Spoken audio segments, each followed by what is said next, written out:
and welcome back to the channel. I'm doing this one a bit differently. What I'm doing today is I went out at 6 o'clock this morning because the dogs woke us up quite early, and I looked out the window and there was a lovely low mist line all the way across the valley going down from the house. We're not very high above the bottom of the valley here, probably only about 50 feet, but at the bottom there's the two lakes that I had in the video yesterday, yesterday's video, and I thought, that mist looks really good. The sun was really just coming up above the horizon and it was shining out directly through the mist, and it really looked quite something. So I thought, get the camera, get down there quick as possible, take one dog, take the best dog, take the one that doesn't actually cause me any grief when I'm out walking with him, because he stays very close, which is Aussie. So we headed off and covered the half a mile, 3/4 of a mile down towards the lakes, and on the way took some nice pictures of some trees backlit by the morning sunlight with the mist in the foreground. Really very nice. I didn't take the vlogging gear at all with me because it was just a snatch set of pictures I wanted to get quite quickly, and I felt trying to vlog all of that would actually slow me down and I probably would miss the opportunity to get the shots that I want. So what I'm going to do is switch over to using screen capture, and I'm going to talk you through getting from this image up there somewhere, or it'll be in the picture frame somewhere, to this next image, because they're quite nice images. I'm really quite pleased with these, and I did a fair bit in post-processing. You've noticed probably from my other videos, I do tend to do a lot of post-processing. I enjoy the process, I enjoy the creativity. So enjoy seeing how I got from that image to the resultant produced image, and I hope you like them and find them interesting. So here we are in Lightroom, and I've got rid of the ribbon bar at the bottom so that we've got more screen real estate to play with and the picture is larger in the frame. I've got the tools window open on this side and I've got the history window open on this side. And if we go to the very beginning, the first image as it was imported is this rather dark and foreboding image as I took it. And I then applied auto settings, which have basically brought up the highlights and brightened the image up quite a bit. As you can see over here, the highlights, the overall highlights in this area here have been reduced. The whites have gone up fractionally and the shadows have been increased quite a bit, and the blacks have been dropped. And it's also wound the vibrance up a little bit. Now the next thing I did is it's obviously clipping slightly, so I've reduced the overall white balance clipping and the black clipping, and as you can see up here now there's no clipping happening on white or black. So that's the first sort of effect that I've brought into play here, and there are some things on the image which I want to remove. I notice that this log here in the right hand side is quite detailed after we've applied the different levels at different tonal ranges. So the water unfortunately isn't absolutely glass crystal clear, and there's a lot of rubbish floating around on it, so I'm going to get rid of that. So the next series of actions you'll see here are all add spot removal options here. And I also did a spot removal on this piece of stick sticking up in the bottom corner, which I just found distracting.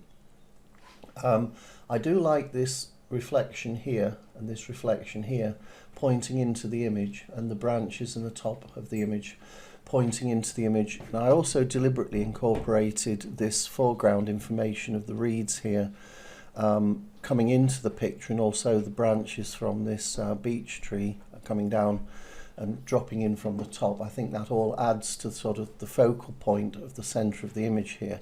So having done all the spot removals one by one, the sticks disappeared. A lot of the rubbish in the water's disappeared now. Not all of it, I didn't want to spend too long on it. I then bring the shadows up quite a bit, which emphasises the new growth colour in the trees on both sides, and it also lifts the overall image as well. I brought the white clipping down because this area at the top of the screen was getting a little bit too bright and I didn't want that. So I've reduced the highlights, and I've also brought the clarity up a bit, which has given the whole picture a little bit more of a punch. Texture and saturation. Saturation I've taken down slightly.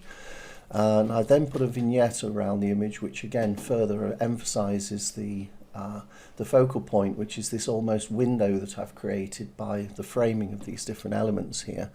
And we've increased the saturation a little bit more. Obviously I've changed my mind about how much to take it down. I've then cropped the image slightly to remove a little bit of the information on the right hand side, a little bit on the left, but I'm still keen to keep the framing of these two trees, this willow here and this beech tree here, and that's brought the centre of the image into more prominence. And interestingly, you can see tiny little threads of spider's web here with dew on it. Amazing the sort of quality we can get out of these cameras nowadays. And I've done a couple of more crop modifications. I feel that now is a much more balanced image. I've obviously removed a few more items in the way of spots on the picture which are not very obvious to the human eye, and I won't even bother pointing them out here. And I brought the highlights down again because the eye was being led out of the frame here up in this central left area here, so I've brought that down a bit, and I've clipped the whites a bit to bring the whites up, brought the exposure up very slightly, and jumping through these different options or the different history items here, I've got to the point that I've increased the saturation again, and I've also leveled the picture because it was just slightly off. It was slightly high in the right hand side, so I've leveled it so that the distant shore on the opposite side of the lake is horizontal, which always annoys me when things like that are not done. And I've obviously cropped the image even tighter. I brought the black clipping in to bring the blacks a bit darker to further emphasize the effect. Now I've altered the vignette, and I've obviously altered the color temperature. I've warmed the image up because it was early morning and the sun was a yellowy shade, so I brought a degree of yellow into the area in the center here. And finally a bit more vignette, and then we've just modified, taken the highlights down slightly because this area was getting a bit too white again. And to me that is the image that I sort of saw when I was there, and that's the image that I'm presenting. That's the image I like. I've obviously been through quite a few different steps here, and some of the steps I've taken I've backed out again, but in principle, compared to the original image, this is a much more pleasing image to me. So that was it. That was the work I put in on this image. Probably in total, when I did it originally, probably about 10 minutes worth of processing. And this video, or this section of the video, has taken 6 minutes, so it's almost taken me as long to explain what I did and the steps I went through as it did to actually do the original edits.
Well, thank you very much for watching that. I hope you found it informative. If you did, please give it a thumbs up and subscribe to my channel and support it in that way.